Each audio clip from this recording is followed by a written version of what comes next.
बोलो गौरी पुत्र गणेश की, सच्चिदानंद भगवान की, संतेश्वर प्रेम महाराज की, माँ कृष्णमयी जी की, भगवान भोलानाथ जी महाराज की, सियावर रामचंद्र भगवान की, पवन सुत हनुमान की, उमापति महादेव की, राधावर कृष्णचंद्र महाराज की, माँ जगदम्बे की, सियावर रामचंद्र भगवान। ओम गुरुर्ब्रह्मा गुरुर्विष्णु गुरुर्देव महेश्वरा, गुरु ही साक्षात् परब्रह्म तस्मै श्री गुरुवे नमः। अखंड मंडलाकारं व्याप्तं तत्पदं दर्शितं येन तस्मै श्री गुरुवे नमः। वक्रतुंड महाकाय सूर्यकोटि समप्रभा निर्विघ्नं कुरु मे देव सर्वकार्येषु सर्वदा। सर्वमंगलमांगल्ये शिवे सर्वार्थसाधके शरण्ये त्र्यंबके गौरी नारायणे नमोस्तुते। लोकाभिरामं रणरङ्गधीरं राजीवनेत्रं रघुवंशनाथं कारुण्यरूपं करुणाकरं तं श्रीरामचन्द्रं शरणं प्रपद्ये। मनोजवं मारुततुल्यवेगं जितेन्द्रियं बुद्धिमतां वरिष्ठं वातात्मजं वानरयूथमुखं श्रीरामदूतं शरणं प्रपद्ये। भवानी शंकरौ वन्दे श्रद्धा विश्वासरूपिणं याभ्यां विना न पश्यन्ति सिद्धा स्वान्तास्तु शरणं। वसुदेवसुतं देवं कंसचारुण्यमर्दनं देवकी परमानन्दं कृष्णं चैतन्यं। कृष्णाय वासुदेवाय हरे परमात्मने प्रणताक्लेशनाशाय गोविन्दाय नमः। वन्दे वृन्दावनानन्दं राधिकां परमेश्वरीं गोपिकां परमां श्रेष्ठम्। नारायणं नमस्कृत्य नरं चैव नरोत्तमं देवीं सरस्वतीं व्यासं ततो जयमुदीरये। ध्येयं सदा परिभ्राजनमभीष्टदोहं तीर्थास्पदं शिवरं त्रिपुरशरण्यं। भृत्यार्तिहं प्रणतपालभवक्तपोतं वन्दे महापुरुषते शरणारविन्दम्। सुखावसाने तुदमेव सारं दुःखावसाने तुदमेव गेयम्। देहावसाने तुदमेव जाप्यं गोविन्द दामोदर माधवेति। श्री कृष्ण गोविंद हरे मुरारे हे नाथ नारायण वासुदेवा। गुरु माँ के बिहारी लाल की, सत्य सनातन वैदिक धर्म की, भारत माता की, गौ माता की, तुलसी महारानी की।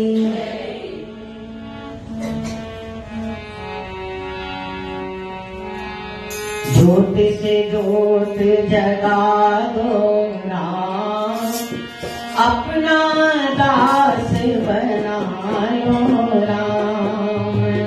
ज्योत से ज्योत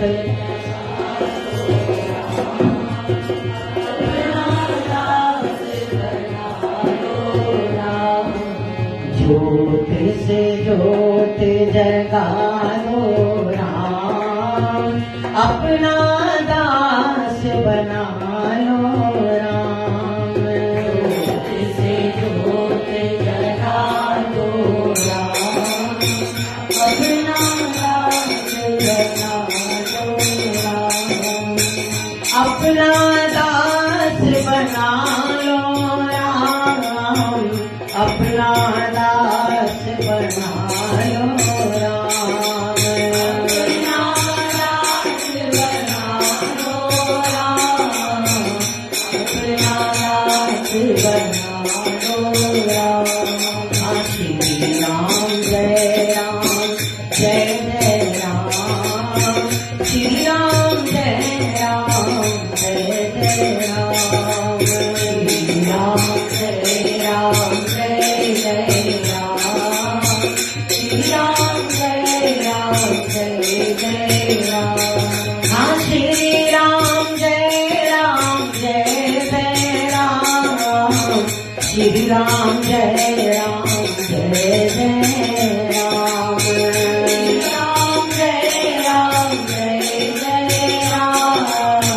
श्री राम जय राम जय जय राम। श्री राम जय राम जय जय राम।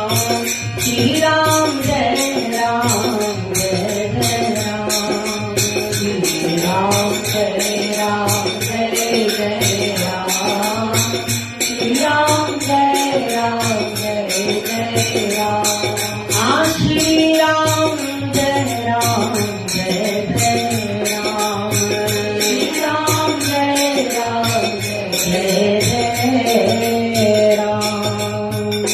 बोलो सियावर रामचंद्र भगवान की, पवन सुत हनुमान की। श्रद्धेय उपस्थित सज्जनगण, हमारी माताओं तथा बहनों, बड़ा सुंदर हमारे संत तुलसीदास जी महाराज जी सबकी वंदना करते हैं। सर्वप्रथम किसी भी कार्य को प्रारंभ करने के पहले हमारे जितने भी पूज्य हैं, देवी देवता हैं, जितने भी हमारे प्रभु हैं, उन सबको अगर हम प्रणाम करके और उनकी वंदना करके किसी भी कार्य को प्रारंभ करते हैं तो उस कार्य में हमें सफलता प्राप्त होती है। उस कार्य के द्वारा हमारे जितने भी कार्य होते हैं वो पूर्ण हो जाया करते हैं। इसलिए हमारे संत तुलसीदास जी आज वंदना करते हुए कि मैं जो कुछ भी लिखने जा रहा हूं या मैं जो कुछ भी कहने जा रहा हूं वो अनेक शास्त्र, अनेक मत, अनेक पुराण, अनेक जो है ग्रंथों से हमने जिस ज्ञान को प्राप्त किया है, हम उसी को आपके सामने गा रहे हैं, कह रहे हैं। क्यों? मैं इसलिए नहीं लिख रहा हूं कि मुझे दुनिया की या संसार की या किसी व्यक्ति की यश और कीर्ति की चाहना है। मैं तो इसलिए लिख रहा हूं, स्वांतः सुखाय तुलसी रघुनाथ गाथा। मैं अपने सुख के लिए, अपने सुख के लिए श्री राघवेंद्र की महिमा को गा रहा हूं, प्रभु की महिमा को गा रहा हूं। भजन स्वयं के सुख के लिए होता है। भजन किसी व्यक्ति के लिए या भजन किसी दिखावे के लिए या भजन किसी भी वस्तु को पाने के लिए, किसी भी पदार्थ को पाने के लिए भजन अगर किया जाता है तो वो भजन परमात्मा को नहीं प्राप्त करा पाता। वो भजन हमें संसार की चीजें दे देगा, संसार के पदार्थ दे देगा, लेकिन उसके द्वारा हमें प्रभु की प्राप्ति नहीं होगी। धन के लिए भजन कर रहे हो, परिवार के लिए भजन कर रहे हो, संसार के अनेक भोगों को, पदार्थों को प्राप्त करने के लिए अगर भजन कर रहे हो तो उस भजन से आपको वो मिल जाएगा। लेकिन जहां तक प्रभु भक्ति को पाने का सवाल है या प्रभु प्रेम का सवाल है या हमारे जीवन में प्रभु प्राप्ति का अगर प्रश्न है या हमें अपने जीवन मोक्ष की अगर चाह है तो वो हमें प्राप्त नहीं होगा। इसलिए तुलसीदास जी ने कहा, अगर हम राम की महिमा गा रहे हैं या राम कथा को लिखने जा रहे हैं या राम का गुणानुवाद गाने जा रहे हैं, वो किसी और के लिए नहीं है, वो स्वांता सुखाए तुलसी रघुनाथ गाथा। जो तुलसीदास रघुनाथ की गाथा को कह रहे हैं वो अपने सुख के लिए कह रहे हैं, अपने अंतरात्मा की प्रसन्नता के लिए कह रहे हैं। नाना पुराण निगमागम सम्मतम यत् रामायणे निगदितम क्वचिदन्ये तोपि स्वांता सुखाय तुलसी रघुनाथ गाथा भाषा निबंध मति मंजुल मातनोति। यद्यपि मुझे ना भाषा का ज्ञान है, ना मुझे किसी व्याकरण का ज्ञान है, ना मैं छंद प्रबंध जानता हूँ, मेरे में एक भी कोई ऐसा गुण नहीं है, या मैं विद्वान नहीं हूँ, या मैं जानकार भी नहीं हूं।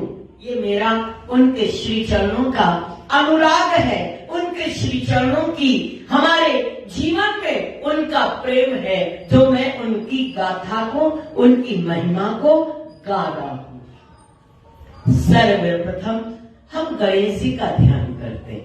जो सुमिरत सिद्ध होई ओ गणनायक करिबर बदन, जिनके स्मरण मात्र से हमें सिद्धि प्राप्त हो जाती है, कार्य की सिद्धि प्राप्त हो जाती है, कार्य की पूर्णता प्राप्त हो जाती है। जो सुमिरत सिद्ध होई गणनायक करिबर बदन, जो सारे देवताओं के नायक है, जो प्रथम पूज्य है, उन गणेश की हम वंदना करते हैं। करहु अनुग्रह सोई बुद्धि रास शुभ गुण सदन, वो हमारे ऊपर कृपा करे जो बुद्धि के दाता हैं, शुभ को देने वाले हैं, सारे गुणों को प्रदान करने वाले हैं। और मैं उनके वंदना करके, उनको प्रणाम करके मैं आगे कहता हूं, क्योंकि जिनकी कृपा से मूक हो ही वाचाल और पंगु चढ़ई गिरिवर गहन। मूक जो गूंगा होता है वो भी बहुत अच्छा बोलने लग जाता है।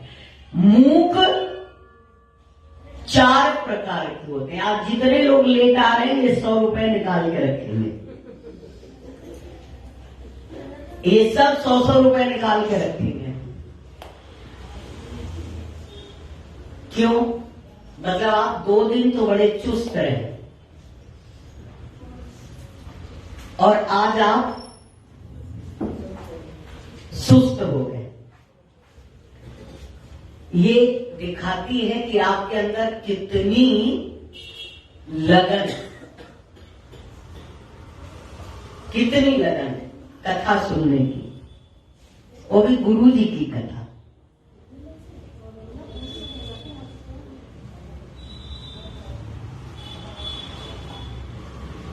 जितने लोग भी हैं, चाहे वो हमारे स्टेज के हो, चाहे वो नीचे बैठने वाले हो, मर्यादा के विरुद्ध है। गुरुजी आ जाए उसके बाद आप लोग आइए, ये मर्यादा है कि मर्यादा ये कहती है कि हमें उनसे पहले आना। जीवन के अंदर अगर आप मर्यादा ही नहीं सीखे, ये लता आ गया 100 रुपये,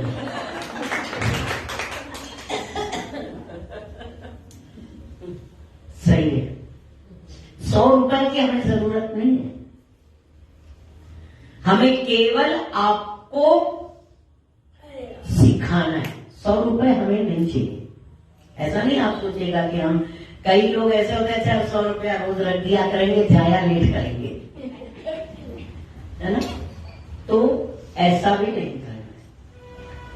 प्रयास करिए। दंड इसलिए दिया जाता है कि आदमी दूसरी बार उस गलती को न करे। दंड इसलिए नहीं दिया जाता है कि आप गलतियां करते रहिए और सजा पाते रहिए, इसलिए गलती नहीं होती। दंड इसलिए दिया जाता है कि अगर एक बार हमारे द्वारा कोई भूल होती है तो हम लोग दोबारा उस भूल को न करें, इसलिए होती।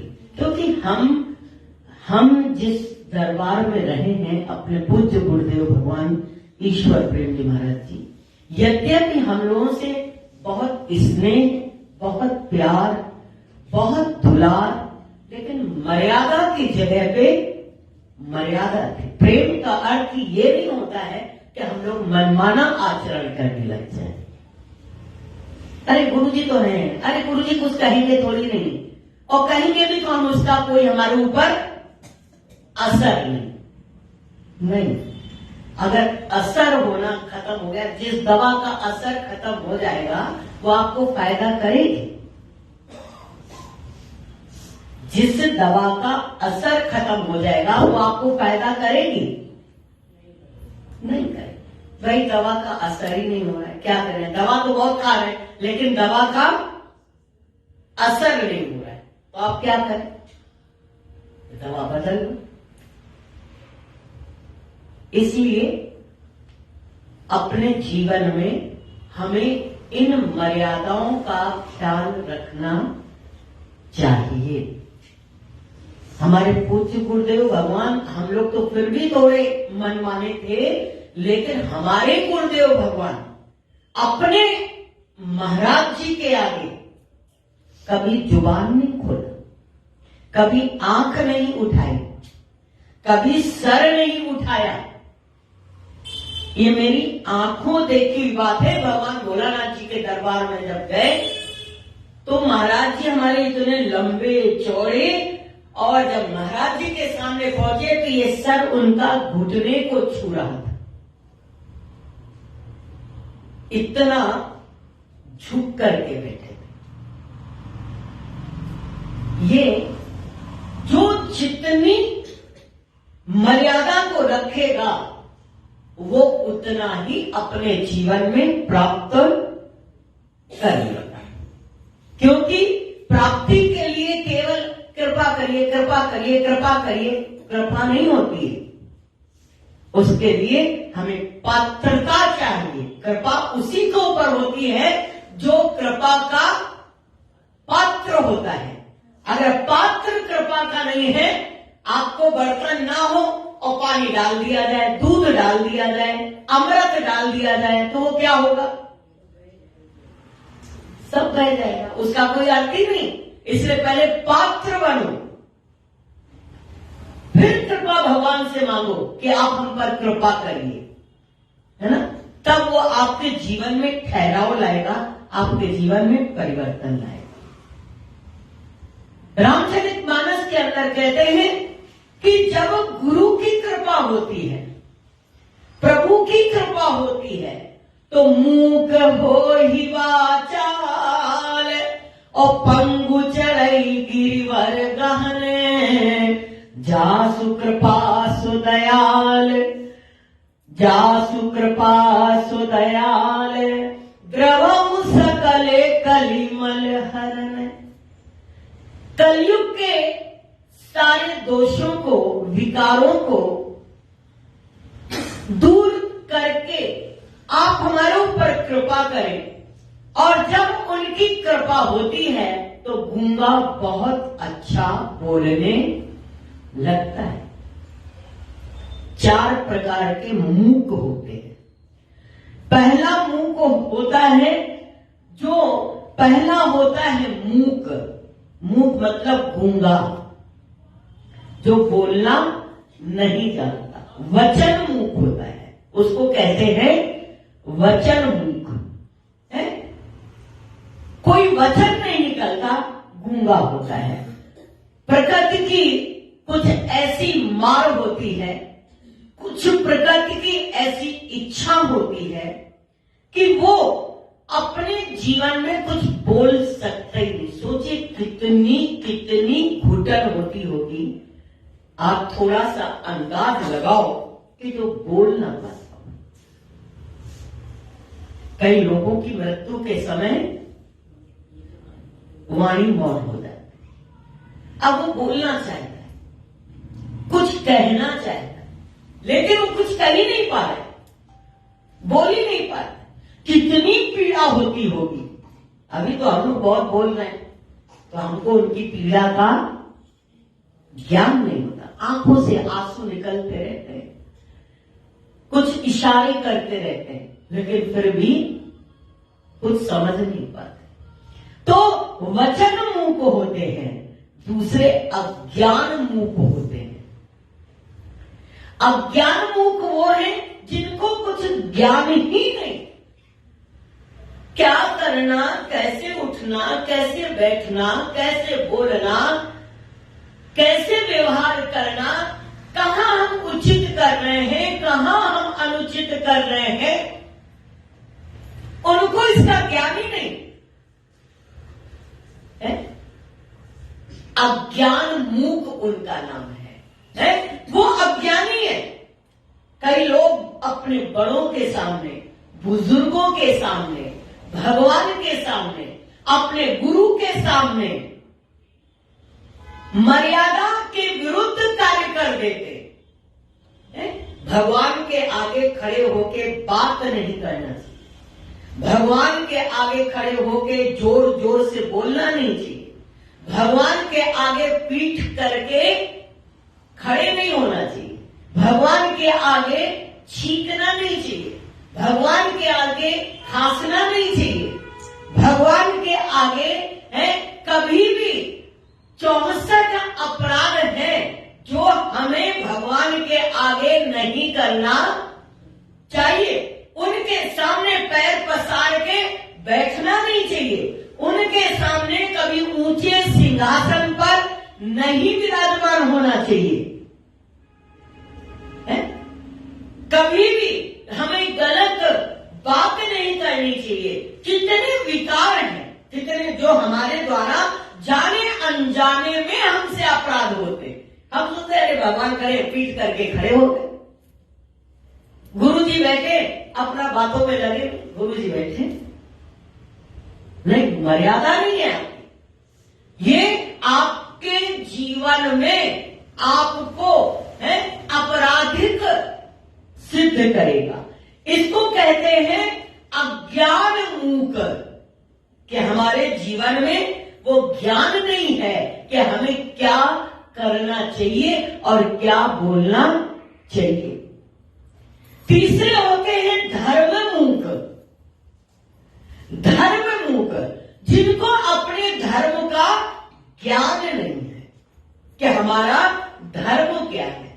सबके अपने अपने धर्म है। बेटे का धर्म है, पिता का धर्म है, पत्नी का धर्म है, बेटी का धर्म है, भाई का धर्म है, बहन का धर्म है, शिष्य का धर्म है, भक्त का धर्म है, संतों के धर्म है, ब्रह्मचारियों के धर्म है, सन्यासियों के धर्म है, वानप्रस्थियों के धर्म है, गृहस्थियों के धर्म है। हमारे जीवन में कितने सारे धर्म हैं और बात बात में आप कह भी देते हो क्या करूं गुरु जी, हमें अपने धर्मों का पालन करना पड़ता है। कईयों को हम कहेंगे आओ ये कर, गुरु जी मन तो बहुत है लेकिन क्या करें, जो आपने दिया है पीछे उसको भी तो निभाना पड़ता है। क्यों निभाना पड़ता है? ये धर्म है आपका। अगर आप पत्नी हो तो पति धर्म का पालन करना पड़ेगा, अगर आप माता हो तो पुत्र धर्म का पालन करना पड़ेगा। ये कोई आपके जीवन में ये कोई बड़ी बात नहीं है। अगर शिष्य हो तो गुरु धर्म का पालन करना पड़ेगा, और अगर आप नहीं करोगे तो आप दोष के भागी बन जाओगे, पाप के भागी बन जाओगे। है अगर अपने धर्म की अवहेलना कर दोगे, अपने धर्म के विरुद्ध अगर आप आचरण करोगे तो आपको दोष लग जाएगा। कितनी कथाएं आप सुनते हो, गुरु आयम अपमानते उठ नहीं की ने प्रणाम। अभी रामचरितमानस में आप सुनिएगा कि गुरु जी वहां से निकले और वो अपना बैठे भजन कर रहे थे, खड़े नहीं हुए, उठ के। गुरु आयु अभिमान थे, उठ नहीं की ने प्रणाम। अभिमान में बैठा रहा और उसने उठ करके प्रणाम नहीं किया तो उसको श्राप दे दिया। श्राप गुरु जी ने नहीं दिया, गुरु जी ने श्राप नहीं दिया। गुरु तो दयालु है, गुरु तो दयालु है, उसने श्राप नहीं दिया। लेकिन ईश्वर ने जो न्यायधारी है उसने श्राप दे दिया कि जाओ तुम कौवा बन जाओ। तो ऐसे ये धर्म मुख कहे जाते जो अपने धर्म का पालन नहीं करते, ये धर्म मुख होते हैं। और जीवन में दूसरे होते हैं ज्ञान मुख। ज्ञान मुख, जिनको जीवन में कुछ ज्ञान ही नहीं, ज्ञान ही नहीं है। वो भी एक तरह से गूंगे ही हैं। उनकी भी बात को समझना बड़ा कठिन है। इसलिए ज्ञानमुख, धर्ममुख, वचनमुख, अज्ञानमुख है, ये 4 प्रकार के मूक होते हैं, गूंगे होते हैं। लेकिन अगर इनके ऊपर मूक हो ही वाचाल और पंगु चढ़ई गिरिवर गहन, गूंगा बहुत अच्छा बोलने लग जाता है, लंगड़ा पहाड़ों पर चढ़ जाता है। जा सुकृपा सुदयाल, जिसके ऊपर आपकी कृपा हो जाए, आपकी अनुग्रह हो जाए। जा सुकृपा सुदयाल द्रवऊ सकल कलिमल हरण, आप हमारे ऊपर अपनी करुणा की बरसात करिए, आप अपनी करुणा की हमारे ऊपर दृष्टि करिए, जिससे कि हमारे जीवन के ये सारे दुर्गुण दूर हो जाए। आप हम पर कृपा करिए। नील सरोरु श्याम तरुण अरुण बारिज नयन, करहु सुमम उर्धाम सदा क्षीर सागर शयन। भगवान विष्णु की वंदना करते हैं कि क्षीर सागर में जो योग में स्थित होकर के सदा विराजमान रहते हैं, वो प्रभु हमारे ऊपर कृपा करें, हमारे ऊपर अनुग्रह करें। कुंद इंदु समदेह उमा रमन करुणा अयन, जाहि दीन पर नेह करौ कृपा मर्दन मयन। कुंद इंदु समदेह है, जो है कामदेव के जो शत्रु है, गौर वर्ण वाले हैं, भगवान शंकर और माता पार्वती है, वो हमारे ऊपर कृपा करें। देखिए, सबसे कृपा मांग रहे हैं, सबसे दया मांग रहे हैं, सबसे आशीर्वाद प्राप्त कर रहे हैं। कुंद इंदु समदे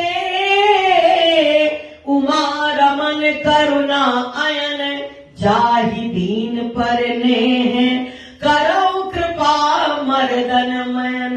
जो कामदेव का मान मर्दन करने वाले हैं, उनके अहंकार को चूर करने वाले हैं, वो भगवान शंकर हम पर कृपा करें। इसके बाद कहते हैं, बंदहु गुरुपद कंज कृपा सिंधु नर रूप हरि, महामोह तम पुंज जासु बचन रवि कर्ण कर। महामोह रूपी अंधकार को, अज्ञान को दूर करने वाले, जिनके एक एक वचन सूर्य के समान जो है तेजस्वी है, उनके श्री चरणों की हम वंदना करते हैं कि वो हम पर कृपा करें। जो कृपा के सिंधु हैं, दया के सिंधु हैं, और नर के रूप में, मनुष्य के रूप में साक्षात भगवान है, नर के रूप में साक्षात हरि हैं। बंदहु गुरुपद कंज और कृपा सिंधु नर रूप हरि, महामोह तम पुंज जासु वचन रवि कर्ण कर। इस प्रकार से संत तुलसीदास जी गुरु की वंदना करते हैं, और गुरु की वंदना करते हुए बड़ा सुंदर आगे बढ़ते हैं कि बंदौ गुरुपद पदुम परागा, सुरुचि सुवास सरस अनुरागा, अमीय मूरी में चूरन चारु, समन सकल रुज भवे परिवारु। गुरु के चरणों की वंदना और फिर उनके चरण रज की वंदना।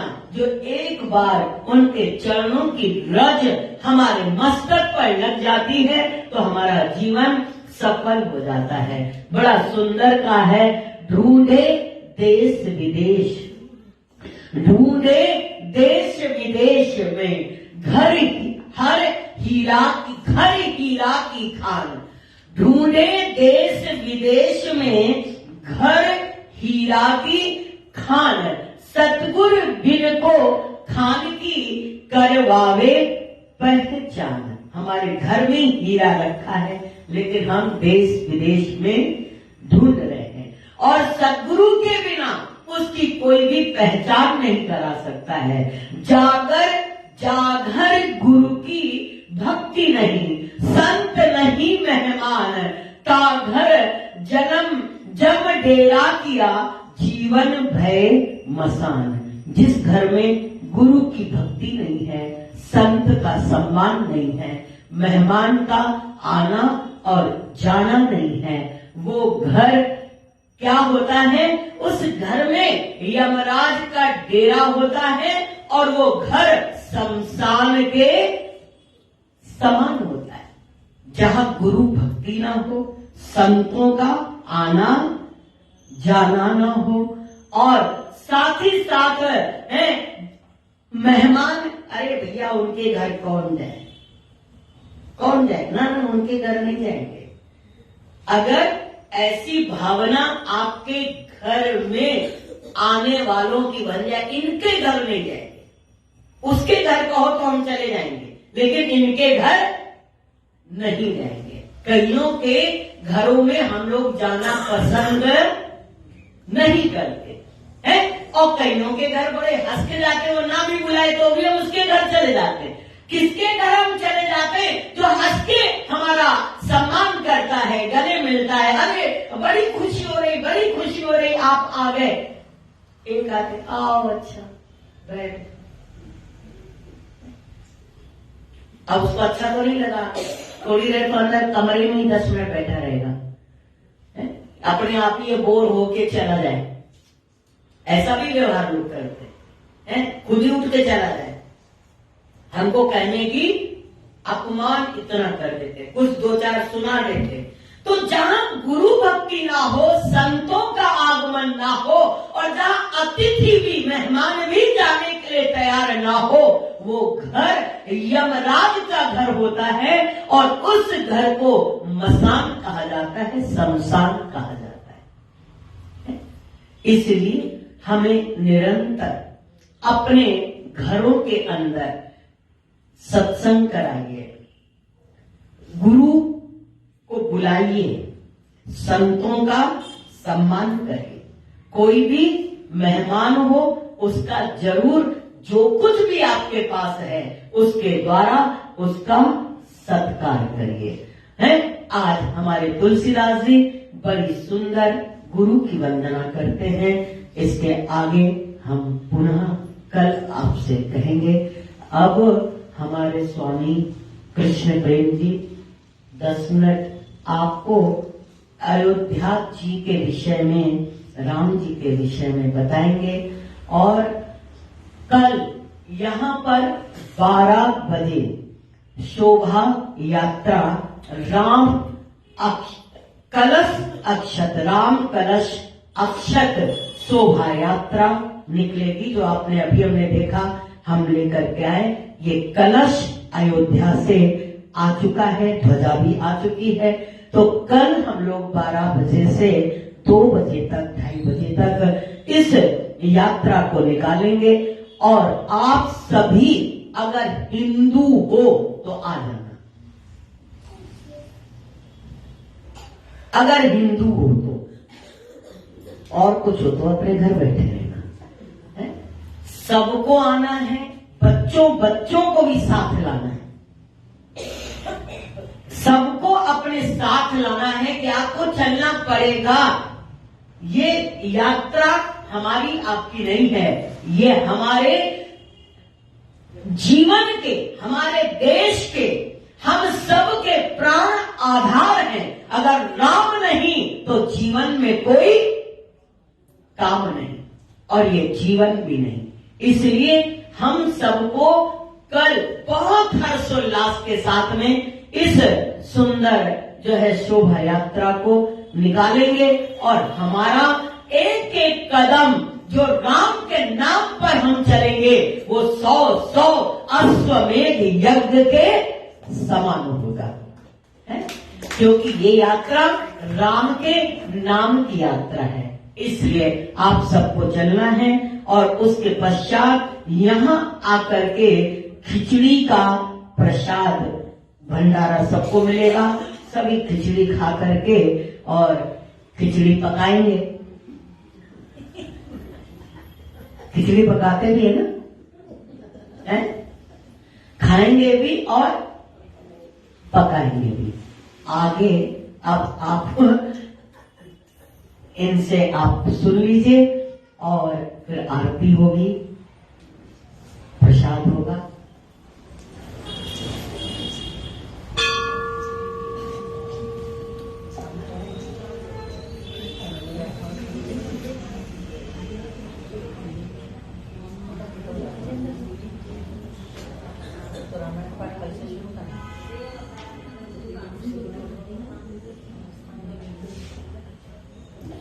ध्यान दें, नावान पारायण का पाठ अखंड हमारे रामचरितमानस का पाठ समय हम थोड़ा सा, अगर आप लोग सम्मिलित होना चाहते हैं, शाम की कथा भी जल्दी, अगर 9 दिन में आपको पूरी कथा सुनना है, और नहीं तो हम थोड़ी थोड़ी राम कथा सुना देंगे आपको। तो एक समय है कि सुबह हम लोग 9:30 बजे से और 12:30 बजे तक नावान पारायण का पाठ और सायंकाल कथा। एक है कि हम लोग घर गृहस्थी वाले लोग हैं, कोई सर्विस, कोई घर, कोई परिवार, तो यहाँ पर जैसा कि आपको कहा गया है कि एक रामायण यहाँ पर स्थापित कर दी जाएगी और आप आइए, जब भी आइए उसकी रामायण की चौपाइयां पढ़िए और अपना जो पढ़ के जाए, मानो ज्योति ने पढ़ा, जहां तक पढ़ा उसके आगे निशान लगा दे ना, अपना निशान छोड़ दें। फिर उसके आगे जो आएगा, राजकुमारी आई, फिर उन्होंने पढ़ लिया, उसके आगे फिर कविता आई, उन्होंने पढ़ लिया, उसके आगे, है ना। जो जहां छोड़ देगा वो अपना निशान वहां पर लगा, अपना मतलब कि निशान वहां पर लगा देगा। ऐसा नहीं कि आपने छोड़ा है तो उसके आगे कोई पढ़ेगा नहीं। रामायण को हम पूरी करेंगे, जितने दिन में, 2 दिन में हो जाए तो हम 2 दिन फिर शुरू कर देंगे, है ना। इसमें कोई वो नहीं है, जितने लोग पढ़ते जाएंगे। और रामायण अगर खत्म नहीं, मतलब खत्म होगी तो क्या करें, 9 दिन की पार्टी, इसलिए उसको हम लोग आगे बढ़ाते जाएंगे। और कथा, राम कथा 22 तारीख को सुबह 11 बजे से और 1 बजे तक ये टीवी यहाँ पर चालू रहेगी। अयोध्या का सीधा लाइव दिखाया जाएगा कि कैसे राम जी की स्थापना वहां पर कर रहे हैं, राम जी विराजमान होंगे। हम सब यहीं पर बैठेंगे और उस आनंद को लेंगे, नाचेंगे, गाएंगे और भंडारा करेंगे। सब लोग खुशियों का 22 तारीख को हम लोग सब लोग यहीं पर बैठ करके, ये टीवी चालू हो जाएगी और सब लोग लाइव देखेंगे सीधा अयोध्या का। बोलो बांके बिहारी लाल की, राधे सरकार की। आज 1:30 से कौन कौन आए हैं?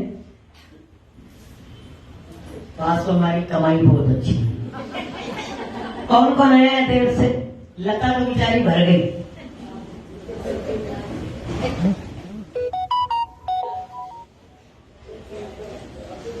अब अपना अपना जल्द रख के जाओ, हम तो जा रहे हैं।